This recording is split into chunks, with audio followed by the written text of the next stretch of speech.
Welcome to A Quest for Metal. Today we're going to be ranking Bellacore, this Australian melodic death masterpiece of a band.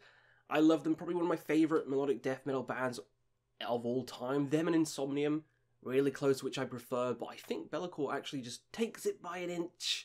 Well, hey. Over in Australia, Jamie's neck of the woods, amazing band, flawless discography, and we're going to talk about all of them. But before I do, let me know down below what's your favourite Bellacore album, what's your least favourite. It's a bit hard. They only have 5, so it is a bit tricky and it might be a bit of a short video, but all 5 are fantastic.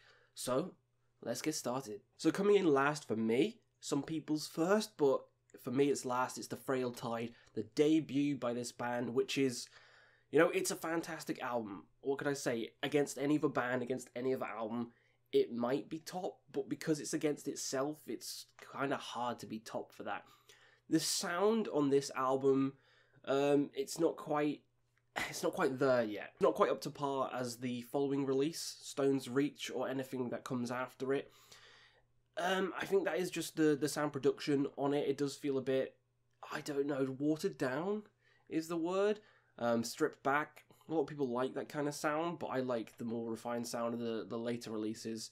So yeah, Frail Tide is coming in last, even though the melodies are still fantastic. The singing's great. He sounds very much like Amon Amarth. Johan Hegg, I think that's his name, lead singer of Amon Amarth. He has that same kind of gruff voice, which is fantastic for the music. And yeah, I'll put this album on any time and it'll be a great time, but something has to come last. So it is the Frail Tide. Coming up next is Coherence. Yeah, we're going from the debut to the newest album, which just came out like last year. I loved it. It was in my end of the month list, the month it came out. But it isn't the best work. I do prefer it to the debut, but it isn't the best work. The songs are still great. The melodies are still infectious, but it's not as catchy, not as hooky as some of the other albums they've done. Because they have, I mean, all the whole discography is fantastic, so it has to be even better than fantastic to make it into the top spot, and this one's just good. This one's a pretty good album, just like a Frail Tide. The production's a lot better than a Frail Tide, so that's why it's a little bit higher, but memorability-wise, it's just not as memorable. It's not as memorable as some of the other albums that we're going to talk about in a minute. So the next two, I flip-flop between. It's really hard, but we're going to go with Of Breath and Bone. I know a lot of people love this one as well, and I love it as well.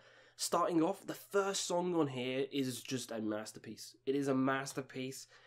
I know they just called mellow death. It's called a mellow death band, but come on, they're very progressive.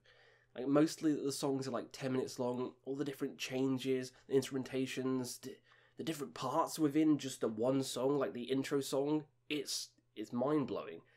Some of the segments in this album just melt your eyes out. I really want to put this number 1.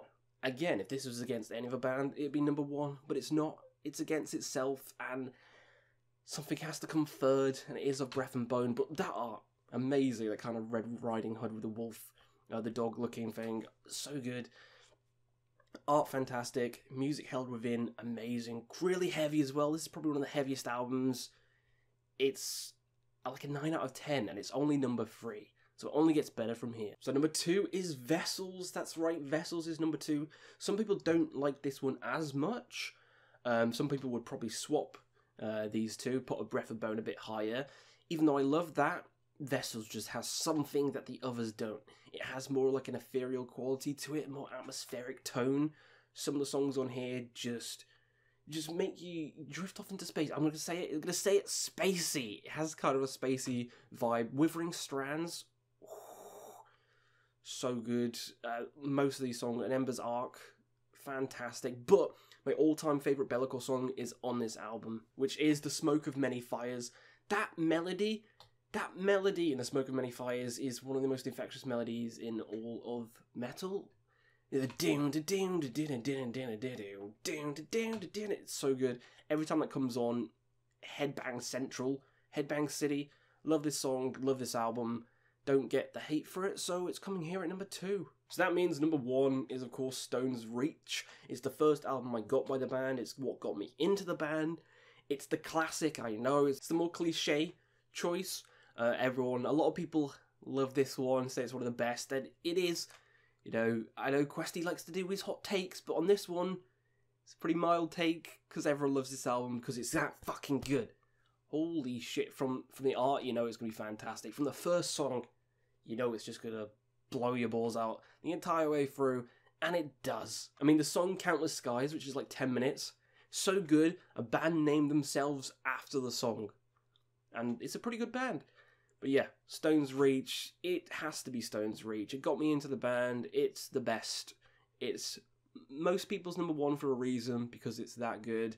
So I gotta give it the top spot. It is Stone's Reach. So that's my list for Bellacore ranked. Let me know down below what's your favourite Bellacore albums. Have you even checked them out? Let me know down below, and I'll see you again on another Quest for Metal.